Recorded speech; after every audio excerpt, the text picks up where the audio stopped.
Halo, saya Dian Rahman. Saya akan membahas tentang liberalisasi perdagangan.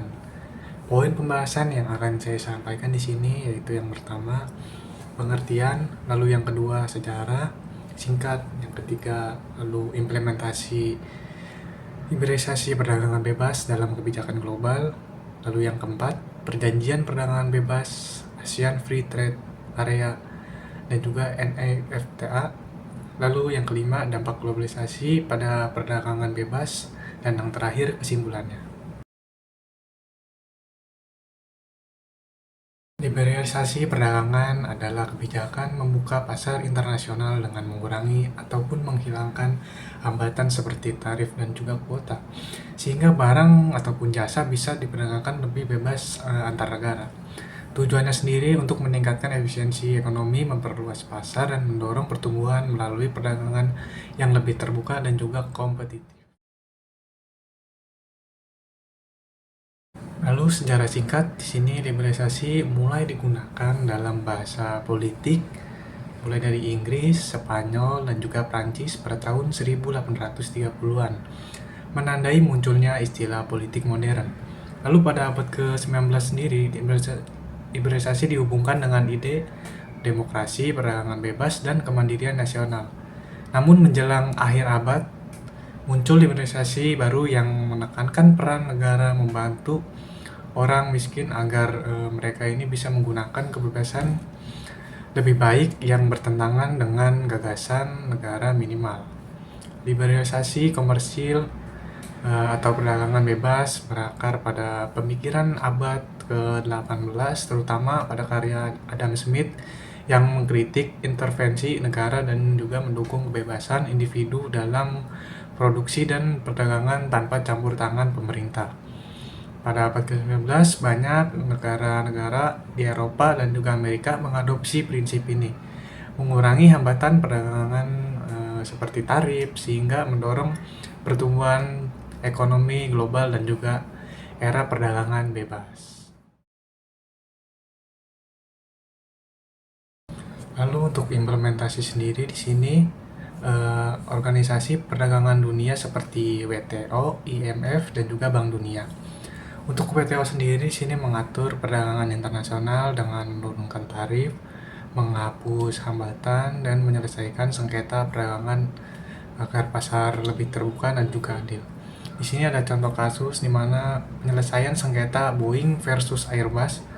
Pada sengketa ini dilakukan melalui arbitrase WTO yang menghasilkan keputusan mengikat, diikuti dengan kesepakatan bilateral Amerika Serikat dan juga Uni Emirat Arab untuk menangguhkan tarif dan juga memperbaiki hubungan perdagangan di sektor kedirgantaraan. Lalu yang kedua di sini ada IMF, yaitu menjaga stabilitas keuangan global dan membantu negara mengelola kebijakan ekonomi agar dapat berpartisipasi dalam perdagangan internasional secara stabil. Yang selanjutnya Bank Dunia, di sini Bank Dunia mendukung pembangunan infrastruktur dan kepastian negara berkembang untuk memperlancar perdagangan internasional. Nah, ketiganya ini bersama-sama mendorong perdagangan bebas, stabilitas ekonomi, lalu membangun dan juga mendukung pertumbuhan ekonomi global. Lalu untuk perjanjian perdagangan bebas di sini ASEAN Free Trade Area atau AFTA dibentuk pada tahun 1992 oleh negara-negara ASEAN untuk menciptakan pasar tunggal dan basis produksi bersama di kawasan Asia Tenggara. Menggunakan skema Common Effective Preferential Tariff atau CEPT untuk menurunkan tarif intra-ASEAN hingga maksimal 5% atau menghapusnya sama sekali, dengan tujuan meningkatkan daya saing dan juga menarik investasi asing, mendorong integrasi ekonomi regional dengan memperluas perdagangan barang, jasa, dan juga investasi antar negara ASEAN. Nah, di sini contohnya pada 2010, 6 negara ASEAN utama telah mengeliminasi bea masuk untuk 99% produk dalam daftar tarif inklusif. Nah, ini artinya akan menguatkan produk-produk tertentu yang dikecualikan masuk ke dalam negeri, sehingga memungkinkan untuk negara ASEAN itu melakukan kerjasama bisnis.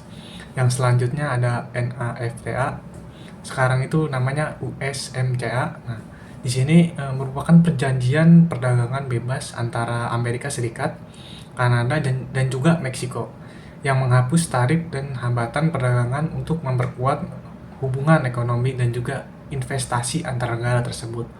Fokusnya pada liberalisasi perdagangan barang dan juga jasa serta perlindungan investasi. Oke, selanjutnya di sini ada dampak positif dan juga dampak negatif daripada perdagangan bebas. Yang pertama, pasar internasional menjadi lebih bebas dan juga terbuka, memudahkan pelaku usaha menjual produknya ke berbagai negara. Yang kedua, kemudahan ekspor impor, menurunkan biaya dan juga memperluas akses bahan baku serta pasar produk lokal. Yang ketiga, masuknya perusahaan asing membawa modal, teknologi, dan lapangan kerja, sekaligus meningkatkan kualitas produk di dalam negeri. Yang keempat, perkembangan e-commerce mempermudah transaksi dan juga jangkauan pasar global. Yang terakhir, mendorong pertumbuhan ekonomi, inovasi, dan juga transfer teknologi. Nah, di sini untuk dampak negatifnya sendiri, yang pertama ada industri lokal itu yang kurang mampu ataupun kurang kompetitif bisa tertekan oleh produk impor yang lebih murah atau berkualitas. Yang kedua, neraca perdagangan bisa defisit jika impor melebihi ekspor, menyebabkan ketergantungan pada produk luar. Nah, di sini contohnya itu seperti tren thrifting ya, atau membeli pakaian bekas bermerek yang berasal dari luar negeri dengan harga yang relatif lebih murah atau terjangkau, membuat produk itu yang di dalam negeri menjadi lesu dan juga sepi. Ketergantungan ini jelas merugikan produk-produk dalam negeri seperti UMKM ya. Nomor 3 yaitu risiko daripada eksploitasi tenaga kerja dan juga kerusakan lingkungan meningkatkan tanpa regulasi yang tepat.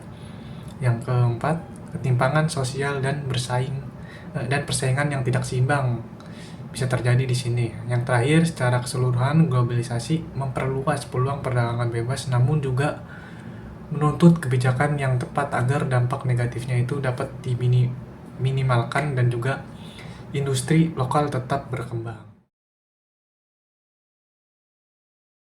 Kesimpulan sendiri di sini, liberalisasi perdagangan merupakan salah satu konsep terpenting dari hubungan ekonomi internasional yang menekankan pengurangan hambatan perdagangan antar negara. Penerapan liberalisasi perdagangan memiliki berbagai dampak seperti dampak positif dan juga dampak negatif, termasuk meningkatkan pertumbuhan ekonomi, meningkatkan akses pasar, dan meningkatkan kerja sama internasional. Sementara itu, kebijakan ini juga menciptakan tantangan seperti kesenjangan ekonomi antar negara, ancaman terhadap industri lokal, dan ketergantungan pada negara-negara maju. Liberalisasi perdagangan memiliki potensi untuk mempromosikan sumber global, tetapi penerapannya ini membutuhkan keseimbangan, membutuhkan manfaat yang dicapai terasa sama dengan yang ada di negara-negara berkembang. Oleh karena itu, pedoman tidak hanya perlu fokus pada pertumbuhan ekonomi, tapi juga perlu memperhatikan aspek keadilan sosial dan keberlangsungan keberlanjutan ekologis.